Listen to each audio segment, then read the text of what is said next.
Welcome to She Did Her Best, a podcast where perfection is overrated and life's messy moments are our best stories, celebrating the moms who did what they could and two friends who've been figuring out the rest together for over 20 years. Hey there, I'm Ashley, journeying through life with a sense of humor and a lot of experiences, but no kids of my own. I'm Kayla, a mom who's balancing her career as I approach the final years of raising children. Ashley and I have been navigating this crazy world side by side for 2 decades, and we've got some stories to tell. All right. So today's episode, it's going to be a fun one. Super personal, I think, for both of us, but we're going to share the stories of our moms who were definitely incredible women, but their lives were absolutely marked with struggles along the way and chaotic. And, had a pretty big impact on us, I would say. Yeah. So we're going to do our mothers episode. Yeah. So exciting. Before we get started, we want to issue a trigger warning. This episode discusses themes of addiction and loss, which might be difficult for some of you guys. So please take care of your emotional and mental health as you listen. All right. So we definitely want to share real, raw stories because I think that for us, and I'm sure for a lot of other people, they foster maybe a little bit more understanding and definitely a lot more healing. So let's get started. Yeah, let's do it. Yeah, let's get started at the beginning. We're getting emo today, guys. We're probably going to get a little emo today. For sure. Yeah. I love it.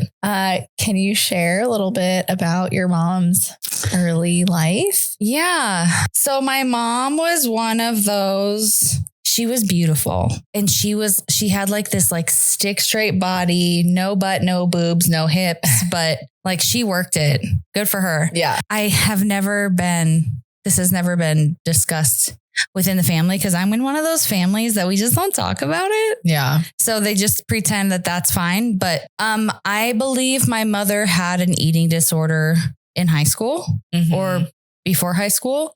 Just based on pictures I've seen of her, like she looks really healthy in a lot of them, but some of them she's really thin. Right. So, which she was like head cheerleader. That was my mom. And she did modeling on the side for some department store up in Conneaut, Ohio. Is that where she was from? Shout out Ohio. Shout out Ohio. I would never live there ever. No, it's cold. Terrible. No thanks. So that's where she grew up and she moved out here in her late teens, early 20s. She actually, fun fact, was born in Tucson. They moved back to Ohio and then back to Arizona. So fun fact. Which is weird. But my grandparents always loved Arizona. They would come out and visit. I guess there was some distant cousins or something that lived out here as well. So that's the whole reason they came out here. Yeah. And she was really involved in like the rest of the family. Like my mom was the glue to our family. Yeah. Anyway, so her early life, my mom apparently disappeared for a few years in her early 20s. My grandmother told me, and I don't know how much of this is more dramatic because my grandma was very dramatic. Like everything was like the end of the world. And bonus points, I got that trait too. I was just going to say, wait, so, okay. Got that trait. Yeah. And she apparently, my grandfather had to go take a plane to California. Oh my God. To pick her up because she had been gone and because she had no tires, she had no gas, and she had like this convertible something or other. And he came to get her. And she had a dog with her that he had never seen either. So my mom adopted a dog on some journey with some guy who apparently was not amazing because she was running from him. Oh. So my grandfather filled up her tank, changed her tires, and they drove back to Arizona from California. And that's like the worst of it. Other than that, I don't have any stories, which is bizarre to me. Yeah. Because my mom, granted, I feel like I lost her early, but she had time to talk to me. And like tell me. And every time I would try to talk to her about it, it always was, oh, I don't want to talk about that right now. We're not talking about this. Shut it down. Interesting. So she totally avoided that topic of like you really knowing any sort of mistakes that she made. Mistakes, good, bad, and different. Yes. And my feeling is that she didn't tell me because she didn't want me making the same mistakes, but I wasn't like her at all growing up. Like, never got arrested, never did a drug until I was 30. Like, what? That was opposite of her. And then she got pregnant with me after dating my sperm donor for a few months. They were dating and she didn't think she could get pregnant, and dun, she gets pregnant. I guess she had ovarian cysts, and her OBGYNs always told her she would have trouble getting pregnant, but and then she had two. Yeah. And then she had me, and then she had my brother a couple of years later. So he signed his rights away pretty much when she found out. I think she was 10 or 12 weeks when she found out. She absolutely was drinking a lot, and she absolutely was smoking cigarettes at the time. So I'm kind of normal. I'm fine. It's fine. Everything's fine. Now look at it. So my mother had me. Side note, she was married in between this time.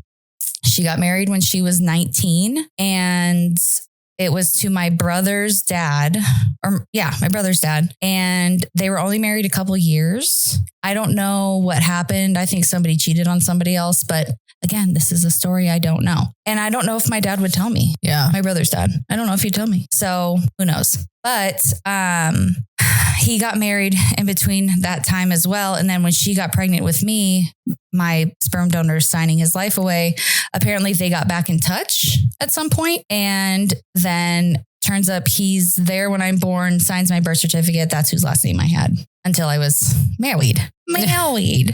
So that was interesting to talk about, that kind of a rough relationship. And then they got divorced when Matt was 2 or 3. So they were not together very long after I was born, less than 5 years. And then they got divorced again. But wait, okay. So who was at the hospital?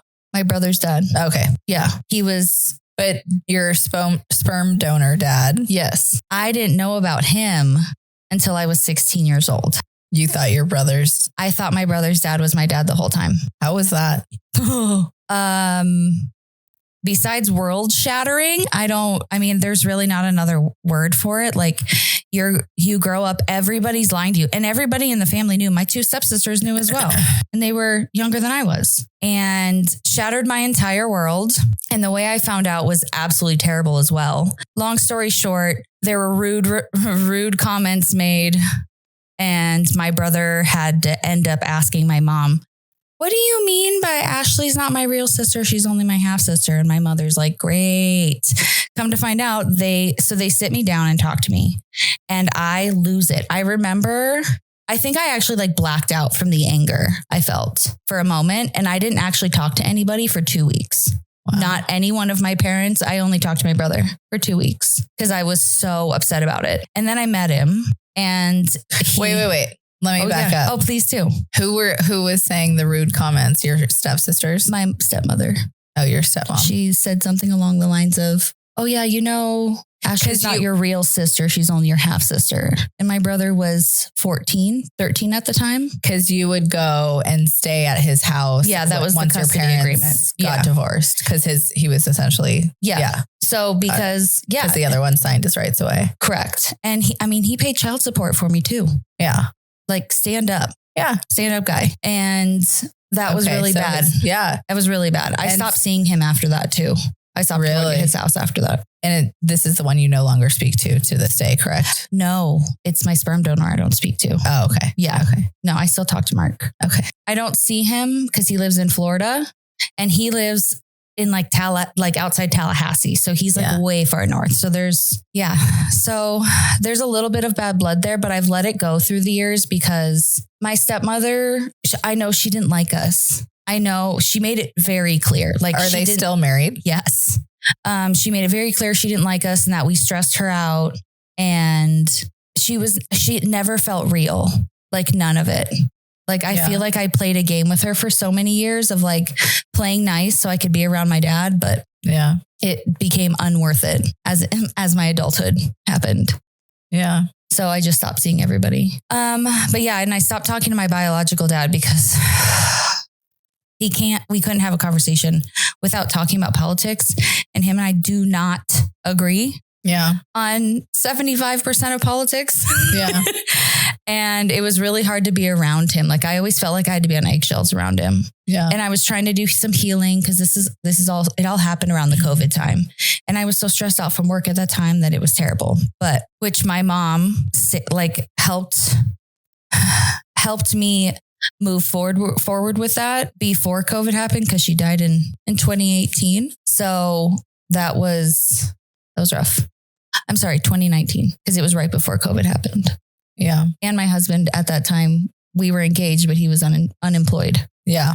So it was like a really Double rough stress. time. Yeah, it was a really rough time. And I became supervisor at that time too, at my last job. So I had a lot happening at the same time. And I had to like literally pick my life apart in order to heal from all of those things at different times. And I had to do it in like stages. Right. So losing my mom shattered my world. It was very sudden and it was really, really, really hard. And I still hear the phone call. Like who called you? Daryl did. He called me and it was like 8:30 on a Monday night. And he called me and he goes, I think we're losing her. Was she in the hospital at the time? No. So, okay, back up. Sorry, guys. This is what he told me. They had just had dinner. He was getting her into bed. Like she has like a nighttime routine she did. And then she would call him to help her into bed because my mom had MS and she was in a wheelchair. She was very fragile. For how long was she in a wheelchair? Probably 2005. The year after we graduated high school, she was in a wheelchair full time. So she was in a wheelchair for a long time. A very long time. And she was in a lot of pain every single day. And I know that. And she used to say all the time, I would never wish this disease on my worst enemy. Because she's like, it's terrible. And I know she coped with it by drinking. And she was on a lot of medications, benzos, pain meds, not light shit. Yeah. And I feel like she had been tempting fate by blending it all together. Yeah. And it got her. Yep. One night. And the next thing I know, she's hooked up to a ventilator and covered in like stab marks because they couldn't find a vein. She had been without oxygen for 20 minutes. Wow. Before the paramedics were able to get her back. And they barely got her back. And this is like at the house. This is at my dad's house that he still lives in. I literally can't even. Yeah, this all happened. And as soon as because he called me just as they were getting there, because he called the paramedics first. And then I could hear the sirens. And I think they had just arrived when he called me and he goes, Ash, I think we're losing her. And I literally was like, babe, we got to go now. And he was like, what? Like, and because it's first thing in the morning. No. It's 8:30 at night. Okay. They had just had dinner. So my saint of a husband, he's a fucking saint. He gets shoes on. I'm literally, because I don't wear pants. So I have to find pants and I have to put shoes on. I can barely get through that task. And I'm like clutching my phone at the same time. And we run out of the house. And he's like, I'm going to drive. And I was like, drive as fucking fast as you can. Cause during the time he was driving, I was trying to get a hold of Daryl and I was trying to get a hold of Matt, my brother. So I get a hold of Matt. I tell him what's going on. He's like, holy fuck. We all meet at Chandler Regional. And your brother's younger than you, right? Yeah, he's 2.5 years younger than me. Okay. But because he spent lots of time in the sun, he looks older than me. So, oh my God. Cannot. So, yeah, we get there and they wouldn't let us see her for a while because they were trying to get her back. Like they'd been losing her like the whole ride. They were trying to stabilize. Which, having a medical background, I know anything after 10 or 12 minutes without oxygen, brain dead. It's not good. Yeah. Brain dead. You don't come back from that. So I feel like I lost her that Monday when we actually pulled the plug on Friday. Wow. You guys waited a long time. So here, We had to, because the hospital had to run a series of tests, even though my mother did have a standing power of attorney. And if she's in a vegetative state or has, I want to say it didn't say vegetative. It said if she has an incurable disease or in a coma, pull the plug. And we knew this all because my mother has already survived death multiple times prior to this, which I'll get to that story in a minute. But losing her, I felt like I lost her that day because there was no communication after that. She was not there. Like her body was alive, but like her mind was dead. Right. So they like cooled her down to like 90 degrees or something like that. They literally like physically cool her body down because it helps the brain kind of regenerate. And it also brings down any inflammation that could be in the brain, in hopes that it would be like a restart, is how I gathered it. Yeah, that's how I kind of interpreted it. But yeah, it was pretty crazy. And are you like at the hospital? Like every day, all day, every day. Like we would go home at night, but my dad, my brother and I were all taking shifts of staying there for like the night, because we have had a couple bad experiences in hospitals before. Not that every hospital is terrible, but the experiences we had before, none of us wanted to leave her side just in case she came to. Right. So we were taking shifts. And then we always took time to make sure we ate when all of us were together, because at some point all of us would overlap and we would talk about it. But it was, like I said, I felt like I'd already lost her. Yeah. So after all the tests were done and she had no brain activity at all, nothing. And they're like, well, then they start coming in and talking about hospice care and like long-term care. And I was like, you think she's going to survive after pulling the plug? And he's like, it's possible. And I'm like, what? Oh my gosh. So I fucking hate our medical system, because you could come into my old job in the middle of the night and be like, my dog can't breathe. My dog is struggling. Can we please put my dog down? And your dog would be out of misery in 5 minutes. Right. But we can't do that for our people here in Arizona. Yeah. So they come in and they are talking about like hospice care. And he's like, so we extubate, because she's on a vent, and see what happens. And I'm like, oh, so you're telling me she's going to suffocate to death? And the doctor, eyeballs huge, looks at me and he goes, well, and I was like, no, give it to us straight. And he goes, yeah. Holy shit. I never fucking thought of it that way. My brother and my dad, oh my God, I felt terrible for them, because you were very matter of fact about it. I was very matter of fact about it. And I was like, oh, so you're telling me she's going to suffocate to death? And I probably said it exactly with that shitty tone and exactly like that, because I had already been there for 4 days, 3 days. Yeah. And he was like, well, we can give her something to help like slow everything down. But if she's like, she may have to be moved to another facility. And I was like, this is fucking bullshit. So we all took our time with her. And I was like, she's going to go. She's going to go. She's ready to go. Yeah. She's ready. And she's going to be a turd about it. She's going to wait a few hours, but she's going to be a turd about it just to make sure everybody got their words in, you know? Mm-hmm. So we all got our 15, 20, 30 minutes, however long each of us took. My husband included.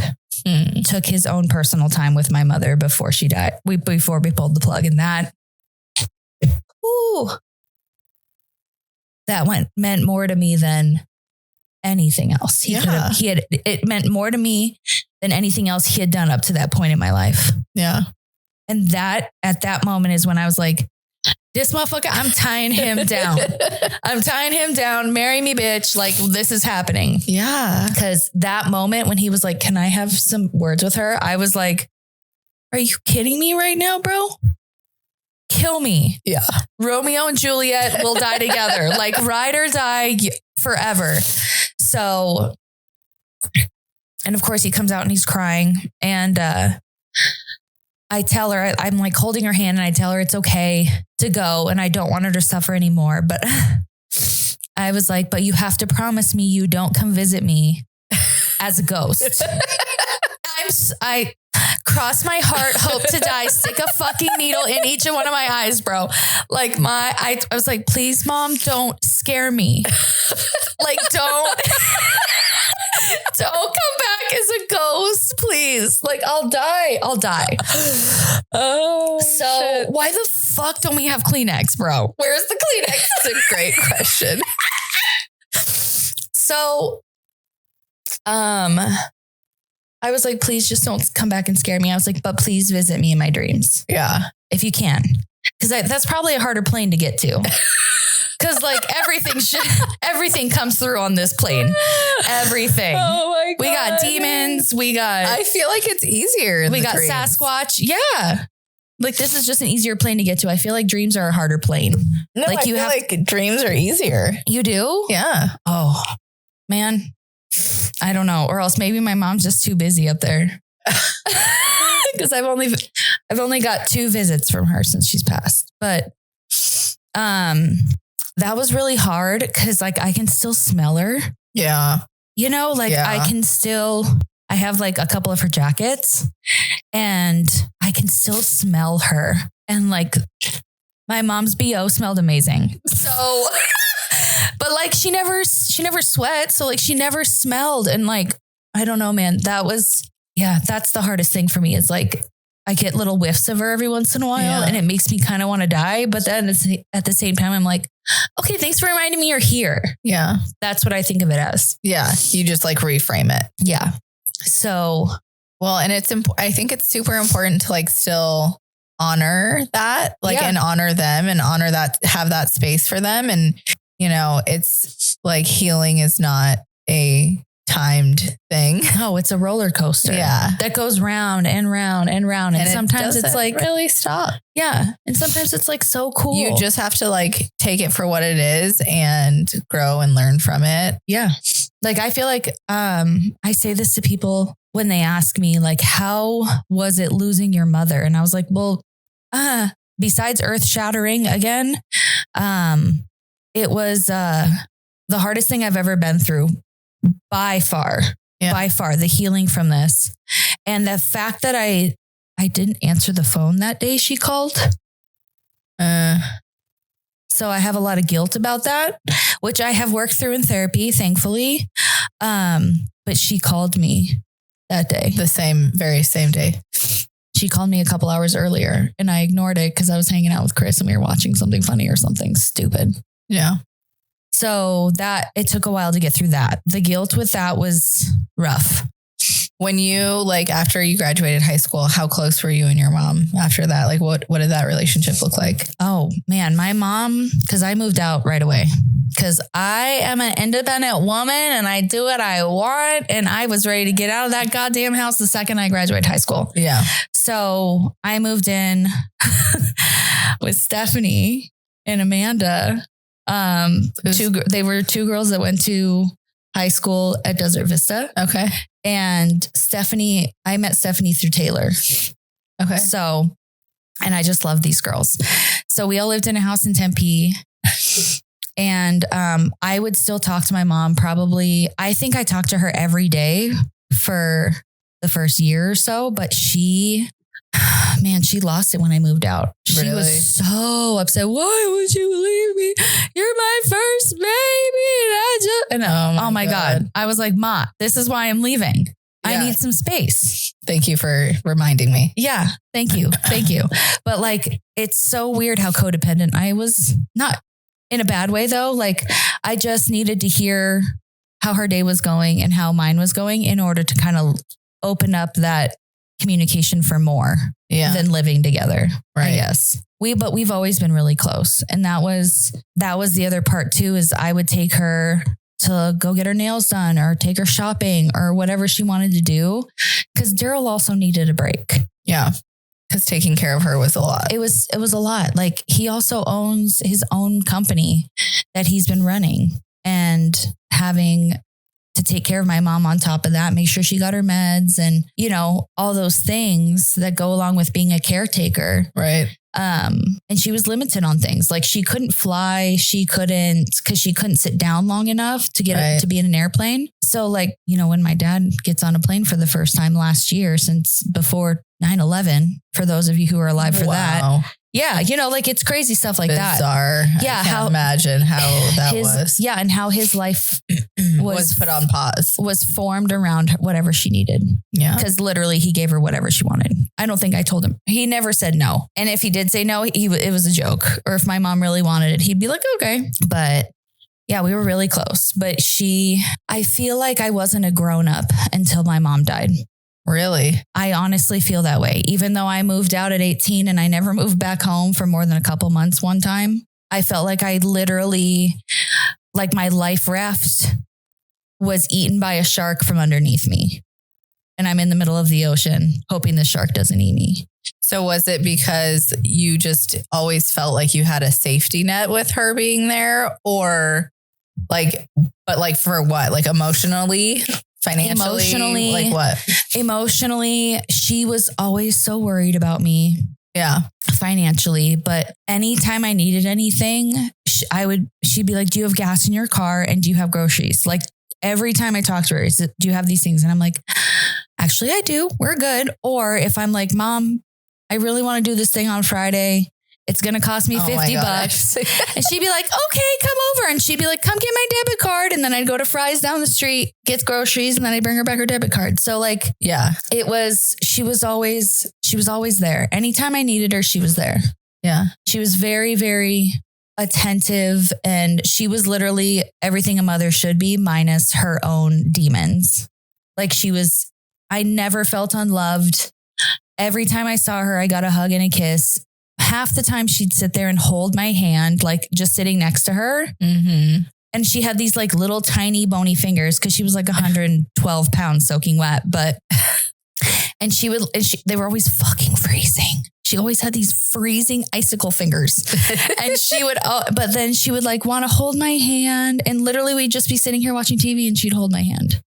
Like it's stuff like that I'm like, she's the reason I know how to have healthy affection and healthy love, because I never felt unloved by her. Yeah. So like, I know what it means to have that.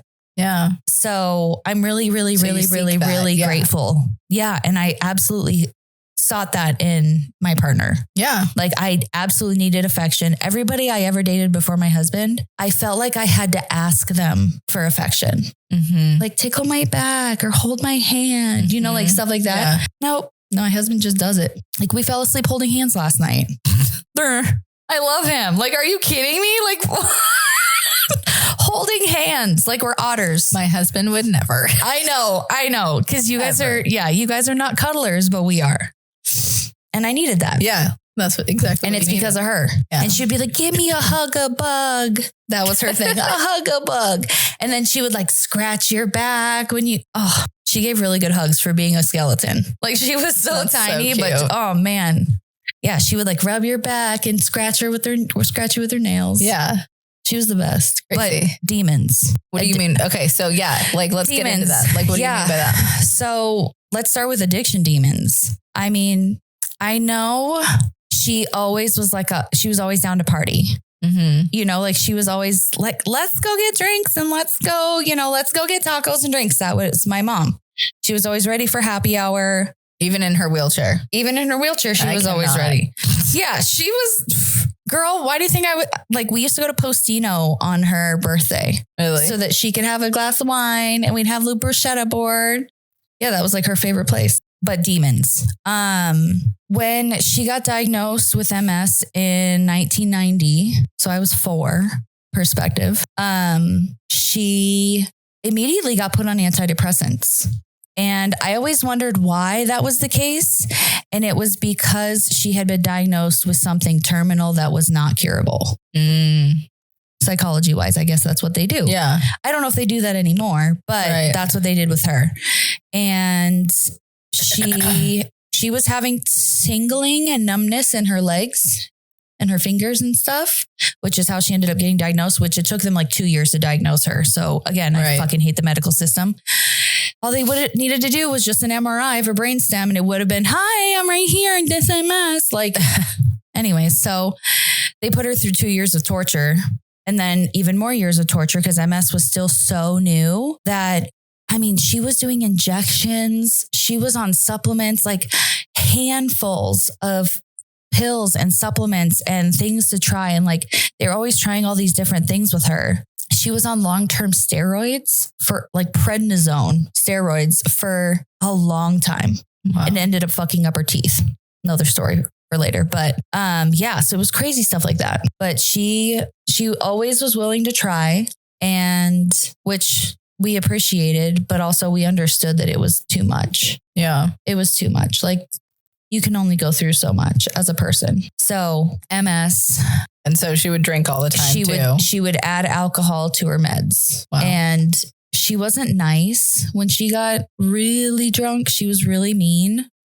She used to like throw stuff, you know? Yeah. She was that kind of mom, which thankfully my brother and I mean, you guys were already older at this point. We were, well, I mean, I was 4, but she started drinking. I remember my mom, recognizing my mom having a problem very early on. I want to say I was 6, 7, 8 years old. Wow. When I recognized that there was a problem, like, cause it was happening during the day. My mom didn't work, thankfully, but she was late a lot picking us up for school. Ugh. And she was drunk a lot when she would pick us up from school. What does that look like for your inner child? Like that, like for me, like that triggers me. Yeah. It's weird because, again, I grew up in a family that we just didn't talk about it. And but I knew that there was a problem. I knew it wasn't normal because I started spending time with my friends' families, that I went to grade school with. So side note, I went to grade school from 1st to 8th grade to a Lutheran grade school. And like, it was one of those schools where my entire 7th and 8th grade classes were in one classroom because there just wasn't a whole bunch of kids. So like, yeah. So we all knew each other really, really well. Yeah, you guys were all really close. Yeah. And I remember spending time at other people's houses and being like, I don't think that that's normal. Yeah. That she acts like that, you know? Yeah. But again, like the addiction was a huge, huge part of a lot of anger that I held for a lot of years. Again, I've been in therapy on and off since I was a teenager. So I had to work through that, but she was good until she wasn't. And then when she wasn't, it was really, really bad. Yeah. And not that we had to she wouldn't beat us. Yeah. She also couldn't catch us. So that was part of it too, is the MS slowed her down a lot. So that was, I guess that was good for me and my brother, but like she never beat us, but she absolutely would smack me across the face when I would smart mouth her. Yeah. And cause again, my husband is the same. I say what I want and do what I want, whenever I want. And it doesn't go over well with some people, especially, young girls. And so that was pretty much the extent of it. But every time that would happen, she always, the next day when I got home from school, there would always be a present and a note. Oh, geez. I'm sorry. So that's like narcissism. No. And you know what's funny is when I met my husband, I was like, never buy me flowers when you fuck up. Yeah. Because all it's going to do is piss me off more. And I had to explain that exact scenario to him. And he was like, oh, so you view presents as a selfish act that somebody else did. Yeah. So you don't stop loving her. Correct. So that was something I actually had to work through, because it then turned into, this guy doesn't like me because he doesn't buy me presents. Uh-huh. So then I had to literally unwrap my brain around that one. So that was fun. But because she had MS, she was given pain medication for the last 20 years. Yep. Of her life, and she had it easily available, and she would mix it. And she's been tempting fate for a very long time. She had been tempting fate for a very long time. Yeah. And she had this force around her that I felt like she was never going to die. Uh-huh. But in the back of my mind, I remember telling people in high school, my mom will not live to see me get married. I knew that then. Yeah. And I had plenty of time to get married, but I didn't want to. Yeah. And then by the time I find the one, she's gone. Yeah. But she knew him. So that's all I care about. But yeah, it was interesting how addiction formed who I am today, because I feel like it made me deter alcohol and made me detest it because I didn't want to turn into her. Yeah. When it could have gone the other way. Totally. Absolutely. And usually does. So I'm really grateful that, and I honestly think part of that is the Christian school. Yeah. I'm sorry, but I think I have really good morals.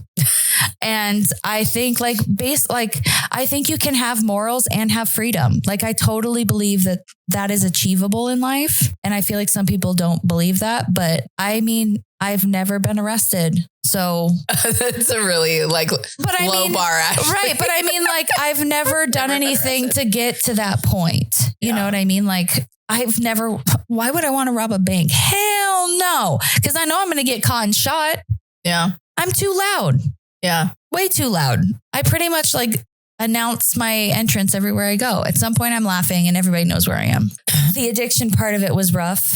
And I'm grateful for it in only the way that she felt that was her only coping, and it did give her some relief. Do you know how much she was drinking a day?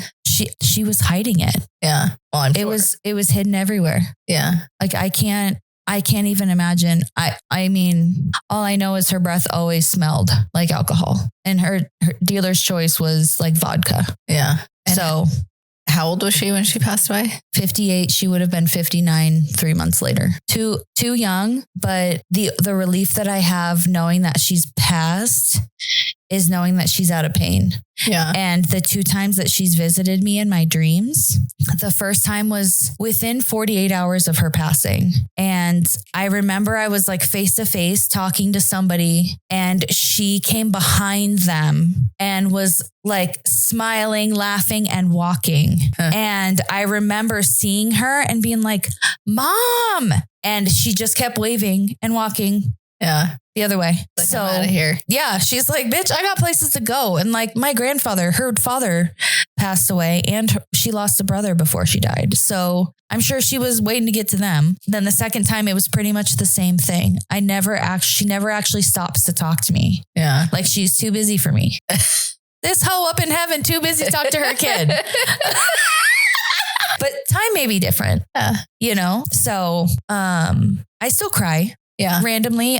Usually it ends up it ends at a long day, something emotional happened that day. And then I in the shower, unwinding from my day, and then it happens. So that's convenient. Thank you, body, for getting it out in the shower. So I don't have to be blubbery and all that stuff with the snots. But I feel like the shower is a really good. It's a great place to cry. Do you listen to music when you shower? It's 50-50. Oh, I pretty much 99% of the time listen to music. And so that always music will always trigger me. Well, that's because you listen to that emo shit, girl. I love it. God, I'm you and Amanda listen to the saddest shit when you guys get ready. I'm over here T-Pain, Lil Wayne, Luda, we're pumping up to go crazy and when I'm getting ready. And then you're always and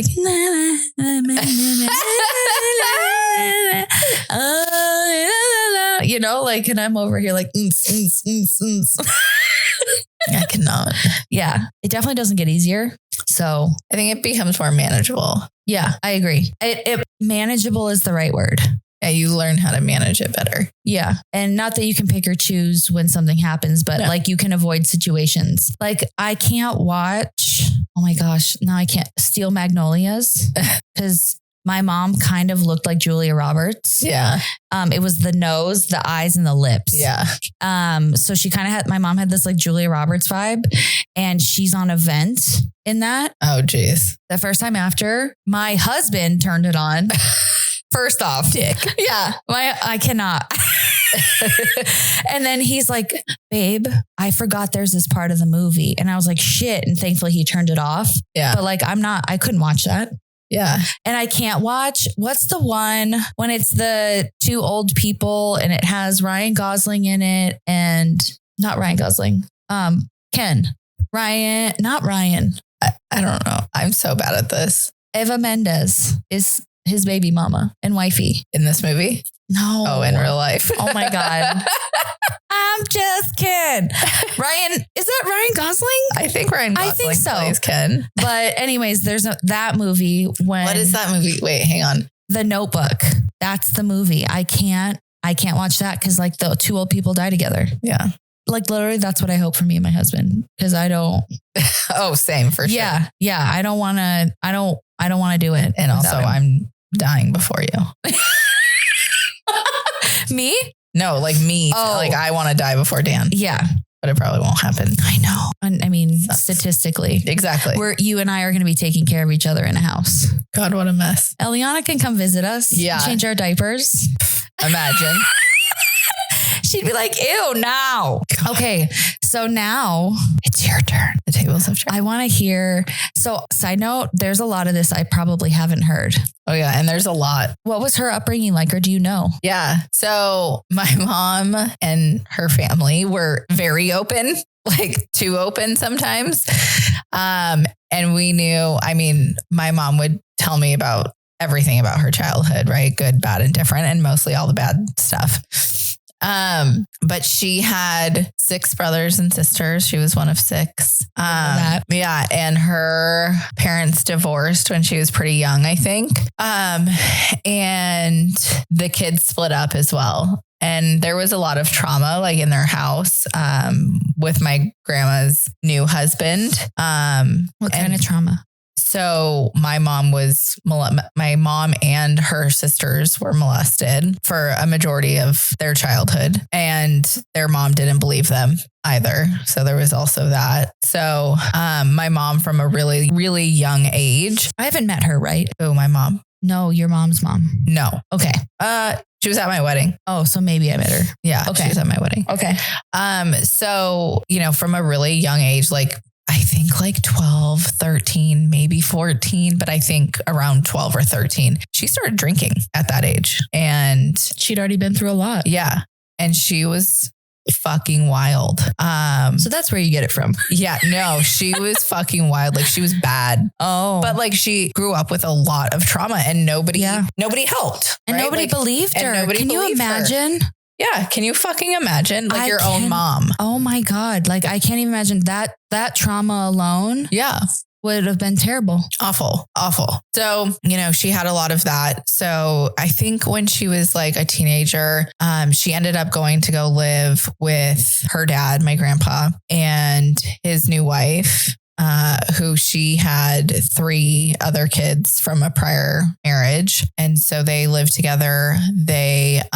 So 4 kids in the house. Okay. Yeah. And your mom was the oldest?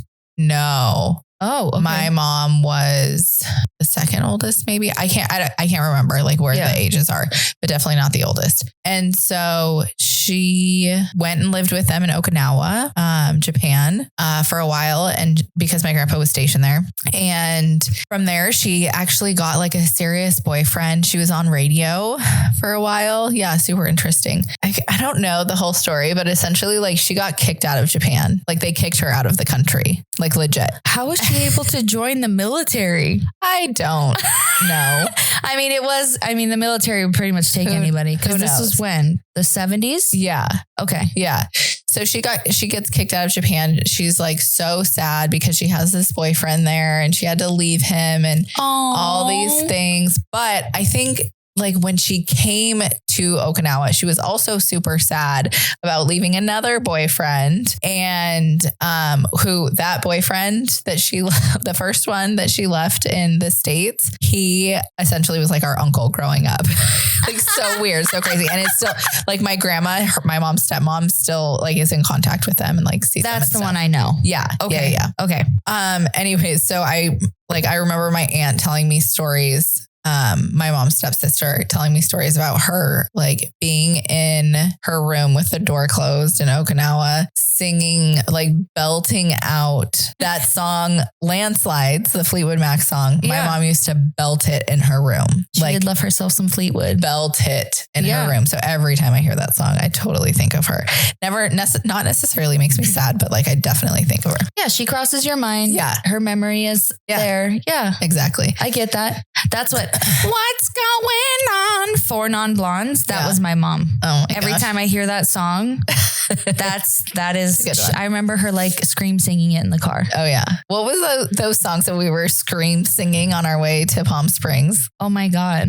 I think Alanis Morissette, maybe. Oh, it was Alanis Morissette. We had Melissa Etheridge. Melissa Etheridge, that's what it was. Yes, Melissa Etheridge. By the way, I think she's coming here. Oh my gosh. If she is, we should totally go. Oh my God, for sure. I would die. Yeah, but Let's look that up. Yeah, scream singing, Melissa Etheridge. Like that's because our moms were like total hippie dippy. Hippie dippy, Lilith Fair. Yeah. Strong women. Yeah, strong, independent women. Yeah. So anyways, my mom gets, she loves that song, but she leaves Japan. I don't know timeline wise, but there's a time where she joins the military, the Coast Guard. I think she gets kicked out of the Coast Guard. I can't remember if I'm being honest, like something happened. She was married. She got married, I think while she was in the military, and that husband, and she must have been in her very, very early 20s. Okay. At this point, that husband is like beats her. So he would beat her. He was also a drug dealer, I think. And so they would deal drugs together. I mean, shit. Yeah. Like bad, like she was getting into some bad shit. So I'm glad she told you about it. Oh, she was very open about this stuff. I wish my mom would have told me I feel like shit. I know everything. I feel I wouldn't have made the same mistakes with guys that I did.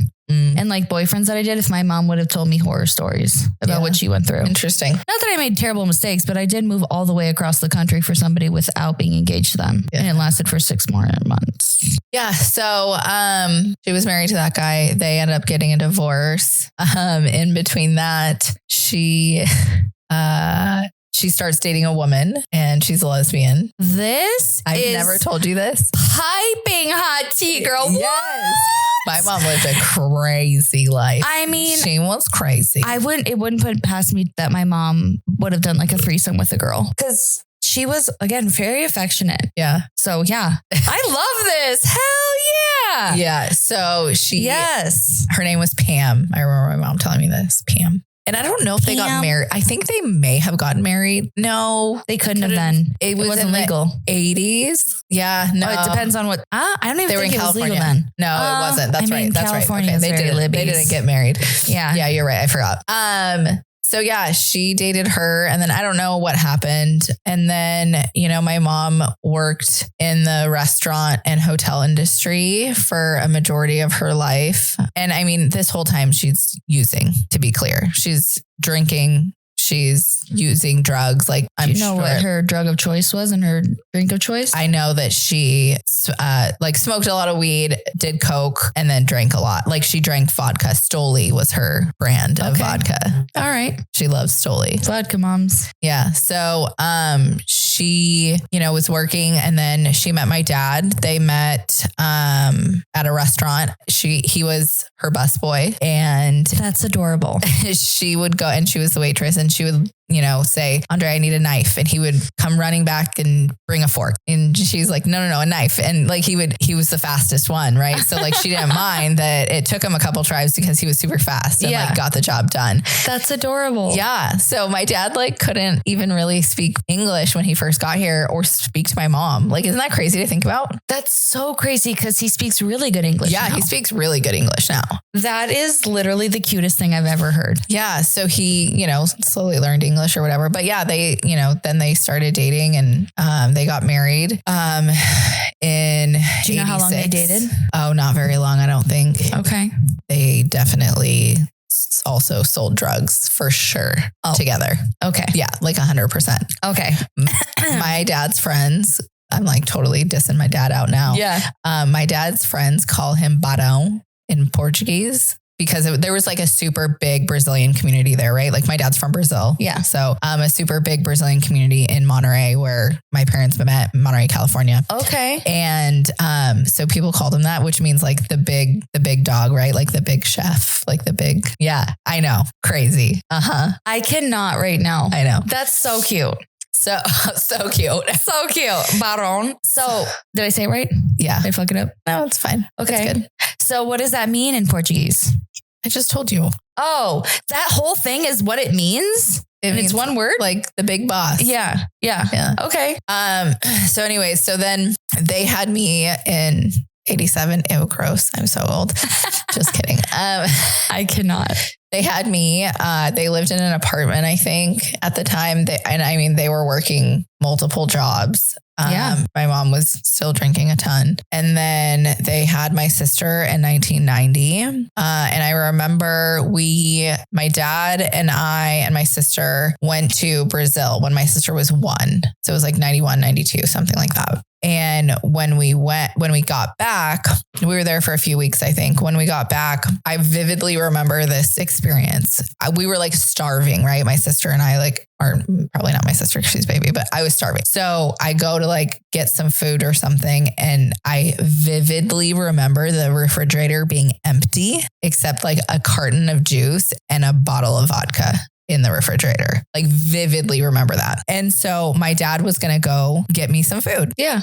And I obviously have no clue what happened, but my mom got super pissed and threw the car keys in like our front lawn. And we had like these tall bushes and like steps down from the house onto this like main street. And my dad couldn't find the keys. And there was this huge argument. Oh my gosh. It was like crazy. Like I vividly remember this.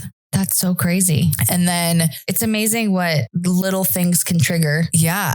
And so shortly thereafter, my mom went to rehab. And she did inpatient and she was in AA. And she got out and worked her program like really, really well. We started doing like family therapy. It's interesting, actually, after she passed away, like I got all of her stuff. And one of the things that she had was this red binder with all of our family therapy notes from the therapist. Because, side note, her therapist, our family therapist, we went to him for many, many years. And at one point, my mom was a 911 operator and she got the phone call about her therapist committing suicide with an abalone shell. Like, yeah. And my mom like was the slicing? one. Yeah. And my mom was the one who got that phone call. So anyways, my mom requested the records. Yeah. But yeah, so like talk about trauma, right? Like your therapist, the one that's supposed to like. Oh my gosh. Yeah. The scary thing is that probably happens more than anybody knows. Oh, I'm sure. Taking on everybody else's problems is huge. Yeah. I can't imagine. But wow. Yeah. The therapist's actual notes. Yeah. So I have this whole binder like and then there's stuff about me like when I was little, like 5 and 6 years old. It's so crazy. Have you read through all of it or just some of it? Yeah. I've just kind of looked at it. I can't read my mom's journals yet. It's literally that red binder that's sitting up there. Oh, wow. Yeah. Yeah. So anyways, we started therapy. My mom worked her AA program for a really long time. I think she got sober in 92 and, throughout my like young childhood, adolescence, my mom was a really great mom. Her and my dad worked a ton because they had to. Like California is very expensive to live in and they worked in the hotel and restaurant industry, right? Like we didn't have a ton. We rented our house. So they worked their ass off. I mean, my dad at one point had 4 different jobs. Right. Like he was delivering newspapers. He was doing like catering jobs. And then he was like at a breakfast job and a dinner job. Like it was insane. He was working all the time. Well, he did what he had to do. Yeah. To make ends meet. Yeah. And same thing for my mom. Right. At one point, like she went back to school, community college and was like going for like women's study courses. And that's amazing. Yeah. So cool. Good for her bettering herself. Yeah. She I swam my whole life. Right. My sister and I both did. And she would take us to all of our, she wouldn't take us to all of our practices. She would most of the time set us up with like our coaches took us to practice a lot. It was so crazy. But, she was at every meet. She helped us. Like she was very present for, the important things. And then we moved to Arizona when I was in the summer between 6th and 7th grade. Okay. Is when I moved to Arizona. My mom was working for TGI Fridays at the time and she got a job transfer. And then my dad transferred his job. He was working for the Hyatt at the time. Funny story. We actually lived at the Hyatt Regency in Scottsdale for like 3 or 4 months. Wow. Yeah, because we were like looking for a house and stuff, looking for a place to live. So we moved here, and then my mom, I think it was like I was in 8th grade, so we had only lived here for like a year. She hurt her back at work lifting boxes, and so she had surgery. Like she essentially herniated a few discs in her back. Oh my gosh. Yeah. And she had surgery and multiple times, but for the first time, right, to try and get that fixed. But she essentially never went back to work after that. She obviously got prescribed pain medications because she had a really bad back and that shit hurts. Like I totally get that. Yeah. But she was also an addict. And just as the years went on, it progressively got worse and worse and worse. It was, I think probably she definitely did not drink until that I know of, right? Until I was in my late 20s, probably. Maybe. I remember you warning us. Yeah. Like maybe mid 20s. No, Dan and I were already dating. So never mind. I was in my early 20s when she started drinking again. But she, was using the pain medication, and she was absolutely abusing it because I would see her, I would see the nodding off. Yeah. Right. In the middle of the day, which is like not normal. And she just had pills, like stacks and stacks and stacks of pills in her room, like so many different bottles. Like, wow. And they all had stuff in them? They all had stuff in that. Like she was getting overprescribed like crazy. Do you think that she was going to like a pill mill? No, I don't think so. Okay. I don't know. But she would like stop taking some, I don't know. They would like switch shit up for her. And like she did at one point, she had multiple surgeries, right? At one point they put a stent in her back, and it was like a box, and she had pump. It wasn't a pump, but it was like electric frequencies, and she had a remote, and you would literally have to put the remote on her back, and it would do like a step machine internally like inside TENS of unit-ish? Yes, like a TENS unit inside of your skin. No, thank you. Yeah. She used to gross me out. She would like literally twist it in her back, so it would be poking. I'm like, stop it. That's disgusting. Yeah. But yeah, so she like did that. I mean, a ton of things. Like a ton. After my husband and I started dating, it really went downhill, and it went downhill real fast. Her and my dad's relationship was essentially coming to an end, right? Their marriage was coming to an end, and they had been married for over 20 years. So I know that was hard on her, but at the same time, like I totally understand. Like my dad wanted to go live a life, and she was stuck. Yeah. She didn't want to do anything, and she didn't want to fix herself. Well, and your dad's very young at heart too. Mm-hmm. Like he's got a very young spirit. Yeah. And I think, once my mom really started using again, the person who she was completely changed. Yep.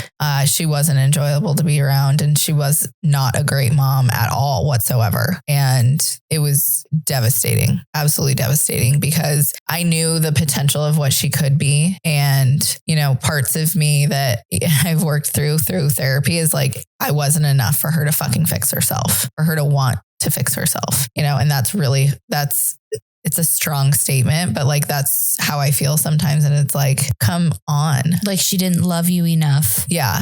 To stick around, to be there for me, to go and do the fucking work to get better. Yeah. I always knew my mom was going to go out with a blaze of glory.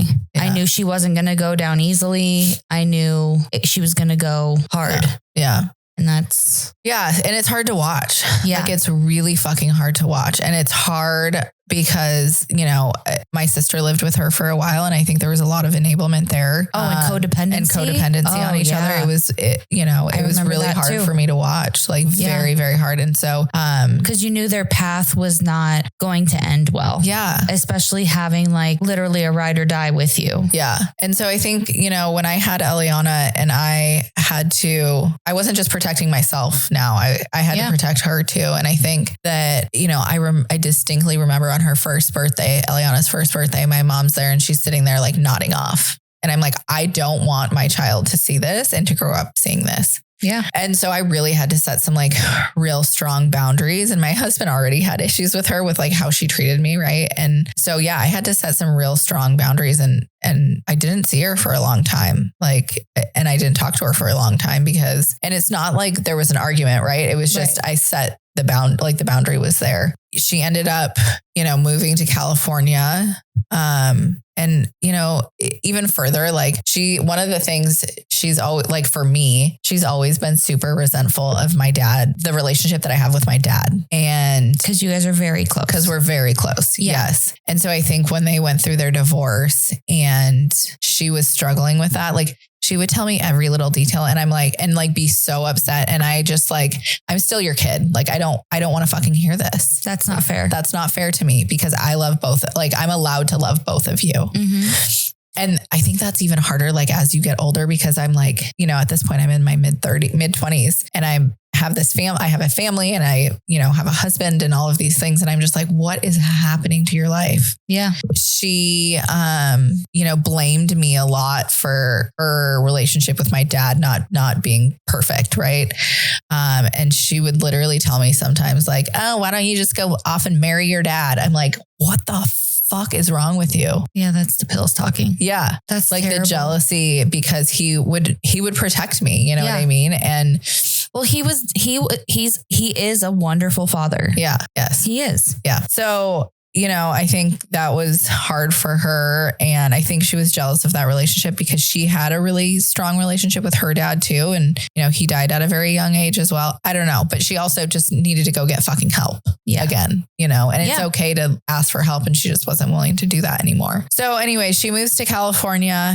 And after she moved to California, I saw her maybe once or twice after she moved. And that was Monterey, right? Yeah. She moved back to Monterey, California. And that was in 2018, 2019, something like that. Yeah. I didn't talk to her a ton. There were just so many stories of like, she would get in car accidents all the time. Like my cousin would tell me that like they found her car like near a tree or, she's like dating these random people and like just putting herself in these horrible situations, like not safe situations. I don't know what she was doing at the end of her life, but there was some very shady things happening for sure. Like very shady things. Yeah. And of course she wouldn't ever tell me about any of these things because she would know that I would put her in her place, right? Because I had set that boundary with her. Like, I can't do that anymore.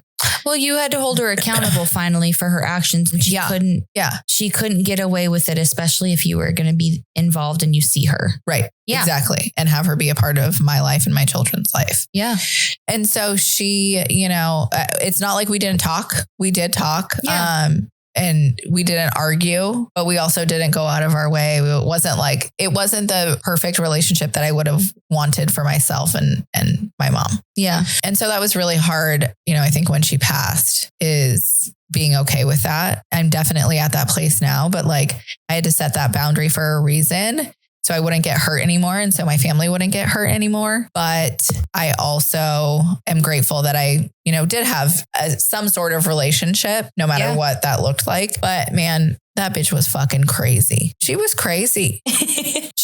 Do you think that she had like depression, anxiety, bipolar, anything along those lines? Oh yeah. All of it. Oh, there's so much like family history of like mental illness on my mom's side of the family. It's insane. Okay. So yeah, no, like totally. I think, and I don't think she was getting the help that she needed. And I think that, towards the end, it definitely manifested physically for her. And I'm sure, she was still using and she was drinking even more heavily towards the end. But yeah, she, essentially was in and out of the hospital the last like 6 months of her life. And she was having a kidney problem. She was having like stomach issues, kidney issues. Okay. I remember some kind of, she was literally there through Thanksgiving. She was in and out of the hospital. It would be weeks at a time, but it was like right after COVID or like right in the midst of COVID. I can't remember. I think it was like 2021. They wanted to do this procedure, but they couldn't do it. She was going up to like Stanford Hospital to like get all these tests and diagnosis and all of these things. And I knew it wasn't good, but like also my mom got sick all the time. Yeah. So it was hard for you to. It was really hard to know what was like bad. Yeah. Or what was really serious. Because like my sister and I joke, but it's so fucking true. Like she used the hospital as her fucking vacation. Okay. So funny story. Literally, Daryl would say the same thing. He'd be like, Tina, this is not a hotel. Yes. This is not a restaurant. Cause she'd be like, so so can you bring these green beans back? Like, Yeah. because my mom spent a lot of time in a hospital as well. And like when she was back to normal, they're like, get this bitch out of here. Because she was demanding as hell. Yeah. My mom wasn't demanding, but she my just mom like, was. She felt like, no, you should bring me something to eat right now. See, she just liked that people were like catering to her. Oh yeah. No, my mom loved it and she was too. getting the good drugs. Yeah. Is the other thing. Yeah. The good drugs. Yeah. Absolutely. No, I'm still in pain. Tina, you've had you're done. Yeah. Yeah. Exactly. Mm-hmm. So towards the end of her life, she, was just not feeling well at all. And she had just turned 60 and then 2 months later passed away. And I obviously vividly remember the day that I found out. Me too. Yeah.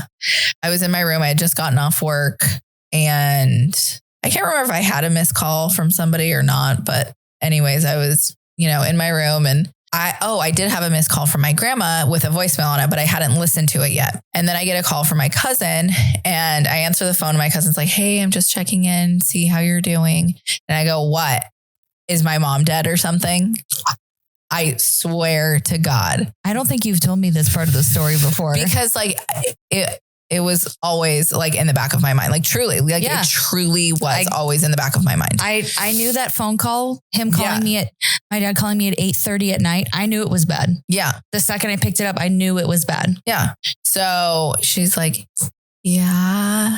And I fucking lost it. I was upstairs. Dan was working out in the garage and this is in March. I literally go running down the stairs. I couldn't, I almost fell. I was running so fast. I felt like I was sliding. And I go running outside and he has his headphones in and he takes his headphone. I just remember him taking his headphone out and looking at me and I literally collapse and he straight into his arms. And he's like, what is happening? And I was like, my mom, and I'm losing it. And he's like, oh my God. When people say that you collapse, I fucking collapsed. And I did not think that was going to hit me because I had been expecting it for so long. Right. And 100%. I fucking 100%. I was the exact same way. I collapsed as well. Lost it. And I had to be the one to tell my dad. I had to be the one to tell my sister, which was the most awful experience of my entire life. Yeah. But yeah, it was shitty to kind of find out that way. But then crazy, I went to go listen to the voicemail my grandma left me. And it was like, hey, just checking in, blah, blah, blah. Nobody had actually told me. So there was a miscommunication about oh, I'm going to tell Kayla or you're going to tell Kayla. And then nobody ended up telling Kayla.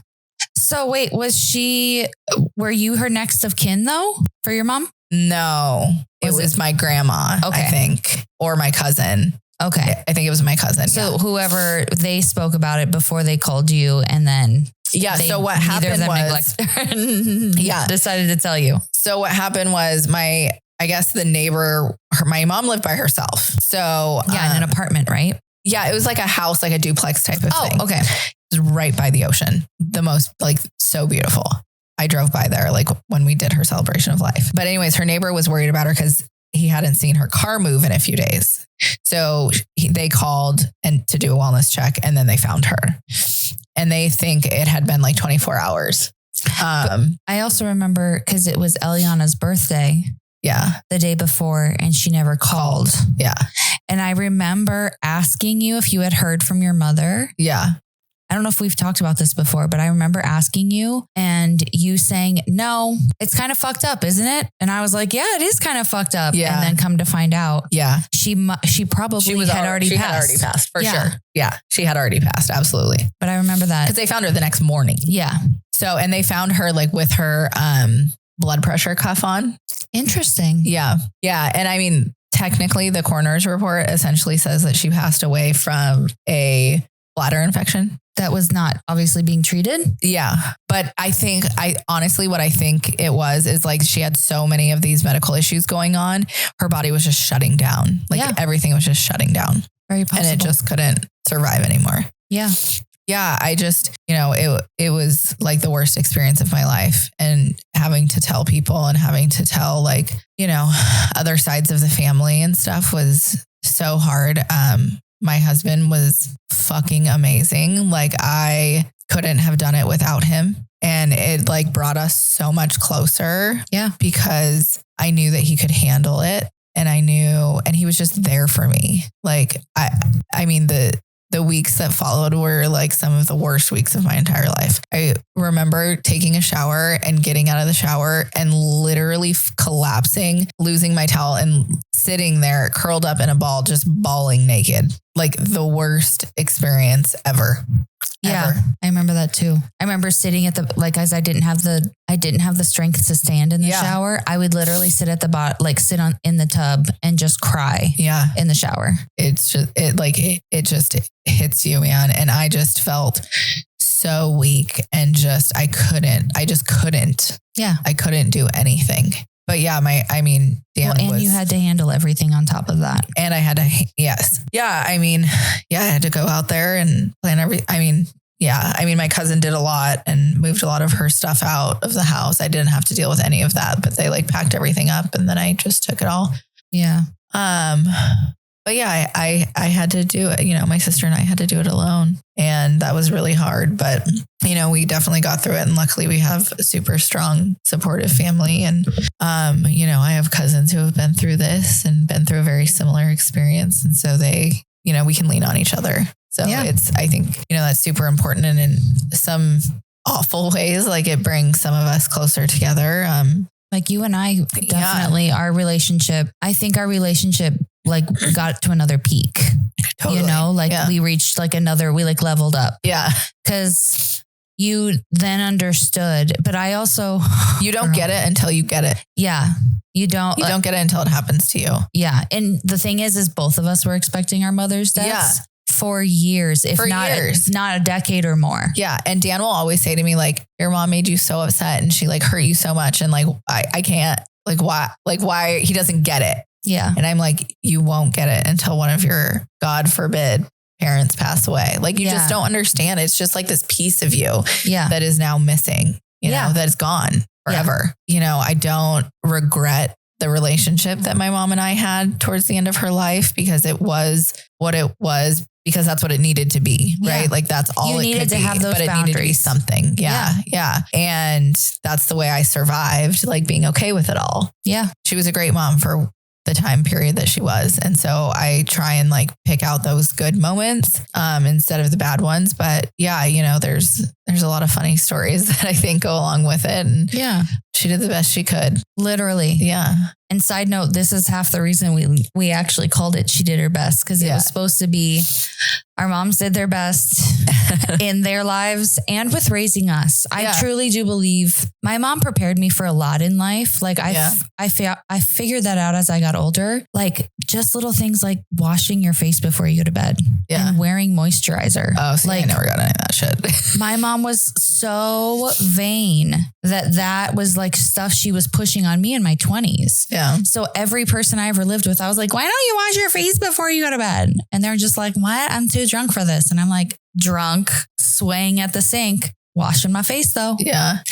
And like she prepared me for a lot. And these are things I didn't realize until I was in my 20s and I lived away from home. What picking out ripe fruit looks like. So random. It's so crazy. But like Danny, something she's like, I don't know if this is ripe or not. Tell me, even my husband, I don't know if this is ripe. When is this cantaloupe ripe? And I was like, when the butt smells good, you know what I mean? And it gives a little. So it's like my mom prepared me for actual life skills. And I couldn't thank her more for that because I didn't realize it until I got older. Yeah. How much she prepared me for. And just like taking care of a household, cleaning, using like disinfectants, like that kind of stuff. Like I realize not everybody gets that. And that's so crazy to me that it's how we can grow up so differently, And there's so many things that I even to this day, I'm like, thanks mom. Like you taught me invaluable lessons. Yeah. Which is why tell me you made mistakes. Yeah. Like it's okay. Yeah. I wouldn't have repeated them, hopefully. But like my mom also got to date a lot of really cool people. Like she was dating an artist. I actually have, his name was Bruce. I want to say it was Bruce Lee. to be honest with you. And he was out of Scottsdale and he made her a ring and matching earrings made out of solid gold, onyx, and diamonds.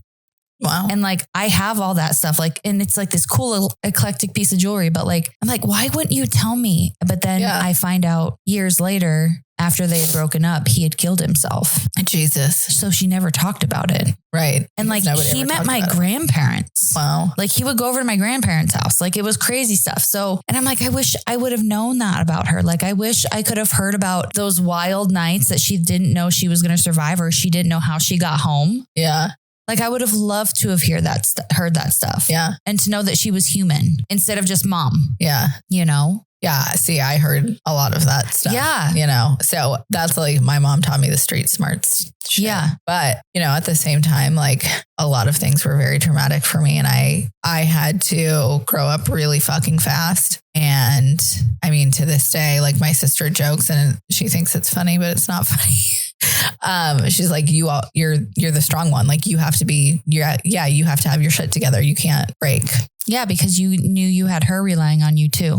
Correct. And then part of like me going through therapy lately is, you know, the mistakes my sister has made. I blame myself for that. Because you took part in raising her. Yeah. Or, you know, I left at a certain point to go live my life for a few years. And, you know, I think she was like a sophomore in high school. And that's kind of like where she really started struggling. And it's like, is that my fault? Because I wasn't there. You know, and I know the answers to these are all no, but like, these are the things that like go through my head, and it's really hard being like oldest daughter syndrome and, you know, especially first child, oldest daughter syndrome. Yeah. And just feeling like I always have to have my shit together. But I think that's like my drive too, right? Like that is also what has made me who I am, as far as like, I'm never going to depend on anyone. And I'm always going to make sure that I can have an amazing life and live the lifestyle you want to live. Correct. Yes. Correct. Yeah. And I just like, that has been a blessing in disguise, obviously. Yeah. But, you know, there's things that I struggle with that I know I'm sure my daughter's going to be going to therapy for also. But I think that's why you were given a daughter, because to heal the generational trauma. 100%. That's why I'm like, if and when I get pregnant, you better believe I'm getting a girl. Right. I already know that. It's already happening, but it's because I know I feel like I have to be it. Yeah. I have to be it to close the gap, turn on the honesty. Yeah. Create healthy trust and distance. Yes. And boundaries. Boundaries. Yeah, exactly. Because I remember my mom oversharing with me, like if her and Daryl would fight. Yes. Oh my gosh. The worst. And I'm like, why would, like, I don't care. I don't give a shit. To know this. I'm your child. Like, this is not for me, but I didn't know that. And I'm not here to like pay your bills, to help. I don't need to know about your finances. Like, I don't care how old I am. Yeah. This is not my problem. It's not my business. I'm your child. But it's also not, it's not a me. That's a you. Yes. You know, and I think that's not fair, but I think that was part of their upbringing and their generational stuff too. Yeah. You know, like the baby boomer stuff. Totally. They were baby boomers. Totally. But yeah, our moms definitely made us into the strong, independent women we are. 100%. Just with those couple extra bags. I just had to like swerve a little bit to get there sometimes. Yeah. Well, I think that's what life's all about. And gratefully, we never fell into those same patterns. Yes. That they had. And the same dependency and addiction on those pieces too. Yeah, 100%. And that was definitely like my driving force. Same. And I know you said it earlier, like I'm going to do everything I possibly can to not be like that. Yeah. So now I'm a stoner. It's fine. Yeah. We're good. Because and the thing is drinking was never for me anyways. It always caused me tum-tum problems. So honestly, when we became legal, I was like, bye alcohol. Bye. Yeah, I have no reason to drink you anymore. Thanks. See, I love drinking me some alcohol, but I can control my alcohol drinking. It's not like I drink every day at all. Right. Yeah. And that's the thing is, as long as you recognize it and put it into motion, and like the example, you've got a 14-year-old, you know, who's looking up to us. Exactly. I say us because I'm here enough. Exactly. Yeah. And and we want to set a good example for them too. And we've got 2 little baby girls, and then we just got another baby girl. I know. Crazy. And then another one just was born a couple days ago. So it's all these baby girls are supposed to be learning strong, independent women things from us. That's right. Yeah. This was good. This was really good. I think talking about moms today was perfect since Mother's Day was last week. Yeah. I think it was perfect. I agree. And now you know a little bit about our crazy bitch ass moms. Bitch ass moms. Like what? And that's the thing is we should do another episode about all the fucked up things our mom did. Fuck. Like you to mean, us. I was going to say the fucked up things they did to us and what it does to us now. Yeah. 100%. What it does, like how it affects us now and how we think about it. Yeah. Because some of them are kind of funny. Like, totally. So yeah, exactly. They're very funny. Yeah. But that's how we have such a good sense of humor. Exactly. Yeah. Duh. All right. Well, thank you for healing with me today. Oh my God. Healing together. Look at us. That was why we did this. We wanted to do this as like a therapy outlet / we hope that somebody else who may be going through this and maybe they don't have to reflect back on like a passing, but like if they are in this now, like they should know it's okay to establish boundaries. Yeah, it's absolutely okay to establish because you're the kid. Yes. You're the kid. And it's okay to be the kid. Yes. Yeah. And it's totally okay. Yes. I remember wanting to grow up so fast. Me too. Oh my God, I can't wait till I'm 18. Oh my God, I can't wait till I'm 21. Then I'm like, now I'm 37. Yeah, now I'm 37. I was like, shit. I know. I wouldn't mind being 20 something again. So just so you guys know too, we talked about mental health at the beginning of this, and we are huge proponents of going to therapy. Absolutely. Different ways of therapy. There's whatever that looks like for you. Yeah. Healing. Yeah. From medication. Sometimes meds are necessary to talk therapy. I myself have done some EMDR and I've done TRE. Yep. And I think that every time I do a different modality of healing, I feel like a little bit more heals. Yeah. A little bit more of that puzzle starts coming back together for you and it starts getting healed. Yeah. Yeah. And I mean, there's so many things that even for kids and teens that might be struggling, like there's equine therapy that you can do. There's animal therapy. There's just so many different things. And I think it's really important to not be ashamed of asking for help and just getting an outside perspective because, our brain needs healing a lot of the times and it's okay. It's totally okay. And it's okay to say, yeah, I'm in therapy. Yeah, I need this. Yeah. Because I dealt with this or I'm going be proud through of this. That because you have the balls enough. But also you're taking control. And taking control of the situation. Yeah. You're not letting your past and your emotions your future. Dictate. Yeah. Exactly. Yeah. Because it can. Yeah. Like your body remembers. Yeah. Even if you like blacked it out, it will come back. Yep. Your body will remember it, even if your head doesn't. But then once they connect, and then you get to heal that little piece. Yeah. And that's all we hope for is just to be better versions for everybody else around us. Yeah. At least me. Yep. Oh, this was great. Thank you guys for joining us. Thank you for joining us. Yay. We'll see you next time. Go love on your moms. Go give them kisses. Send them a text. Yes. Please. And love them for us. Yes. Just do that real quick today. Just say, hi, Mom. Love you. That's all. That's all for us. Or your dad. Oh, yeah. Yeah. Whatever if you've lost a dad, I'm sure it's... Yeah. Just the same. Just the same. A parent is, especially a good parent. Yep. Yeah. Chicken. Thanks, y'all.